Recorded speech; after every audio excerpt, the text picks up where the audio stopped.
शुरू हो गया था, लेकिन युद्ध में अपनी भूमिका को लेकर वो हमेशा से विवादों में रहे हैं। कई युद्ध विशेषज्ञ स्नाइपर्स को फौज का जवान नहीं बल्कि एक क्रूर हत्यारा बताते हैं जो छिपकर घात लगाता है।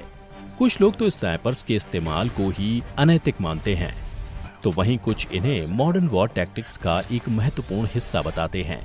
लेकिन जो भी हो, स्नाइपिंग एक कला है जिस पर महारत पाना आसान नहीं है।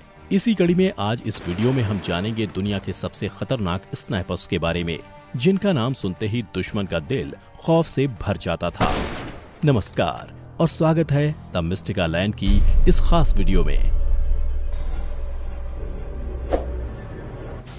दुनिया के सबसे खतरनाक स्नाइपर्स की इस लिस्ट में पहला नाम है क्रिस काइल का। CPO Chris Kyle, US Navy SEAL, killing 100 to 200। Texas में पैदा हुए नेवी सील शूटर पूरी दुनिया में मशहूर हैं और इसका कारण है इनकी लिखी best seller book American sniper. इसी नाम से 2015 में इनकी जिंदगी पर एक फिल्म भी बनाई गई थी जिसे नामी हॉलीवुड डायरेक्टर क्लिंट ईस्टवुड ने डायरेक्ट किया था। ज्यादातर स्नाइपर्स की तरह क्रिस का भी एक निकनेम था और वो था अल शैतान रमादी, जिसका मतलब है रमादी का शैतान। इराक में उसे मारने के लिए उसके सिर पर इनाम की घोषणा हुई थी, जिसे बढ़ाते बढ़ाते $80,000 तक कर दिया गया था। लेकिन क्रिस को मारने का नहीं बल्कि अपने साथियों को बचाने का काम दिया गया था। किसी भी ऑपरेशन से पहले क्रिस अपनी पोजीशन ले लेता था और फिर उसे जो भी खतरा लगता था वो उसे वहीं मार गिराता। इसी वजह से उसके साथी उसे द लेजेंड नाम से बुलाते थे। 2008 में सदर इराक में उनका 2 किलोमीटर की दूरी से मारा गया एक हेडशॉट सबसे ज्यादा मशहूर है। क्रिस ने अपनी सेना की ड्यूटी के दौरान 4 बार इराक का दौरा किया था, जिस बीच उन्हें 2 बार गोली लगी तो 6 बार उन्होंने बम विस्फोट झेले थे। सेना से रिटायरमेंट लेने के बाद क्रिस ने एक लंबे समय तक एज अ ट्रेनर काम किया और फिर उनके द्वारा लिखी किताब के बेस्ट सेलर बन जाने के बाद वो सारी दुनिया में मशहूर हो गए। दुर्भाग्य से क्रिस की हत्या एक यूएस मरीन ने एक शूटिंग रेंज में कर दी थी और वो भी बिना किसी वाजिब कारण के। कहा जाता है कि क्रिस का हत्यारा युद्ध संबंधी मानसिक बीमारी से ग्रस्त था। लेकिन दोस्तों, हमारे खतरनाक स्नाइपर्स की ये लिस्ट तो अभी शुरू हुई है। इस सूची में अगले स्नाइपर इतने खतरनाक थे कि वियतनाम युद्ध में एक जनरल की हत्या के लिए वो 4 दिन तक हाथों के बल घिसटते रहे। Gunnery sergeant Carlos Hathcock, US marine corps, killing 300 to 400। स्नाइपिंग की दुनिया का एक और लेजेंड है कार्लोस हैथकॉक। ये भी अमेरिका से हैं और उनकी जिंदगी पर आधारित कई फिल्में, टीवी सीरीज, किताबें, हजारों यूट्यूब वीडियोस उनकी लोकप्रियता का प्रमाण हैं। उनको व्हाइट फीदर के नाम से जाना जाता था क्योंकि वो हमेशा अपनी टोपी के ऊपर एक सफेद पंख लगाते थे। वियतनाम युद्ध के दौरान उन्होंने इतना आतंक मचा दिया था कि विरोधियों ने उन पर $30,000 का इनाम घोषित किया था। पर हैथकॉक इतने शातिर थे कि उन्होंने इनाम के लालच में आने वाले हर एक आदमी को मार गिराया। व्हाइट फीदर का नाम सुनते ही दुश्मन के शरीर में सिरहन पैदा हो जाती थी। हैथकॉक का वो किस्सा बहुत मशहूर है जिसमें डिप्लॉयमेंट से पहले उन्हें एक वियतनामीज आर्मी के जनरल को मारने का असाइनमेंट मिला था। इस मिशन को पूरा करने के लिए हैथकॉक 4 दिन और 3 रातों तक एक मैदान में वो 1.37 किलोमीटर तक लगातार घिसटते रहे, बिना कुछ भी खाए पिए, इंच बाय इंच लगातार। इसके अलावा हैथकॉक ने एक दुश्मन का सर 2.29 किलोमीटर की दूरी से उड़ाया था, जिस वजह से सन 2002 तक सबसे लंबी दूरी से दुश्मन को मारने का रिकॉर्ड हैथकॉक के नाम ही था, जो बाद में कनाडा के स्नाइपर रॉब फुर्लोग ने तोड़ा।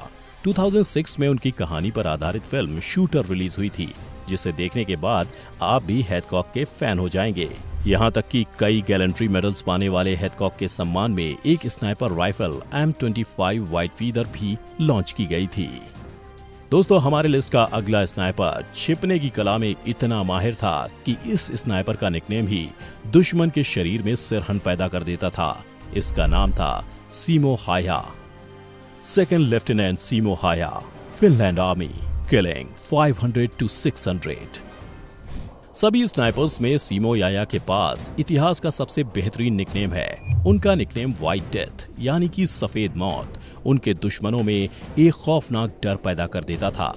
1939 से 1940 के शीत युद्ध में सोवियत रेड आर्मी की तरफ से 500 से ज्यादा दुश्मनों को मार गिराने वाले शख्स हमेशा सफेद कपड़ों में ही शिकार करता था। इन कपड़ों के चलते -40 डिग्री टेम्परेचर में वो बर्फ से भरी वादियों में इतनी आसानी से छिप जाता था कि दुश्मन जब तक उसे ढूंढ पाते वो लाशें ही बिछा देता था। और दोस्तों, हैरानी इस बात पर और भी होती है कि उन्होंने कभी भी स्नाइपर में लगे अपने राइफल स्कोप का इस्तेमाल नहीं किया। बिना किसी स्कोप के उनकी एक्यूरेसी असाधारण थी, जिसे दोहराना लगभग असंभव है। 21 दिसंबर 1939 को तो उन्होंने एक ही दिन में 25 सैनिक खत्म किए, जो उनका पर्सनल रिकॉर्ड भी है। मार्च 1940 में उनका चेहरा एक राइफल फट जाने से बिल्कुल खराब हो गया और उन्होंने अपनी बाकी की जिंदगी इसी खराब चेहरे के साथ बिताई। दोस्तों, हमारी लिस्ट का अगला स्नाइपर ऐतिहासिक बैटल ऑफ स्टेलिनग्राद का हिस्सा था, जिसमें उसकी महत्वपूर्ण भूमिका ने सोवियत रूस को इस काबिल बनाया था कि वो नाजी जर्मनी को हरा पाए। आइए मिलते हैं कैप्टन वसीली से। Captain Vasily, Zaitsev, Soviet red army, killing 200 to 300। दूसरे विश्व युद्ध के दौरान हुई बैटल ऑफ स्टेलिनग्राद में इस सोवियत आर्मी के स्नाइपर कैप्टन वसीली ने महज 37 दिनों में 247 दुश्मन सैनिकों को मार गिराया था। इन मारे गए दुश्मनों में 11 स्नाइपर्स भी शामिल थे। आपको जानकर आश्चर्य होगा कि उनके द्वारा मारे गए 242 दुश्मन सैनिकों में से ज्यादातर को उन्होंने 1 किलोमीटर से भी ज्यादा की दूरी से मारा था। उनकी तकनीक जबरदस्त थी, जो कभी ऊंची इमारतों में, कभी कचरे के ढेर में, कभी पाइपलाइन के पीछे, कभी पेड़ के ऊपर छिपकर कुछ लोगों को मारते और दुश्मन की अंदाजा लगाने से पहले अपनी जगह बदल लेते थे। उनके ऊपर बहुत सी किताबें लिखी गई हैं और फिल्में भी बनी हैं। 2001 में Hollywood film enemy at the gates में उनके किरदार को जूड लॉ ने निभाया था। फिल्म में उनके दुश्मन स्नाइपर अर्विन कोनिग से उनका मुकाबला बहुत ही रोमांचक है। सबसे कमाल की बात तो ये है कि उस समय आज की तरह आधुनिक स्नाइपर गन्स नहीं थी, फिर भी उन्होंने जिस तरह की कुशलता दिखाई उसकी मिसाल मिलना नामुमकिन है। उनके द्वारा इस्तेमाल की गई तकनीकें आज भी मिलिट्री ट्रेनिंग में नए जवानों को सिखाई जाती हैं। सोवियत रूस ने उन्हें hero of the Soviet union के सम्मान से भी नवाजा था। दोस्तों, हमारे लिस्ट का आखिरी स्नाइपर एक ऐसा शख्स है जिसकी खुद की पत्नी भी नहीं जानती थी कि उनके पति मरीन कॉर्प के सबसे खतरनाक स्नाइपर्स में से एक हैं। आइए मिलते हैं सार्जेंट चक से। Sergeant Chuck Mawhinney, US marine corps, killing 300 to 400। दोस्तों, यूं तो हैदकॉक ज्यादा पॉपुलर हैं, लेकिन चक मेहनी वो नाम है जिसने वियतनाम युद्ध के दौरान सबसे ज्यादा दुश्मनों को मारा था।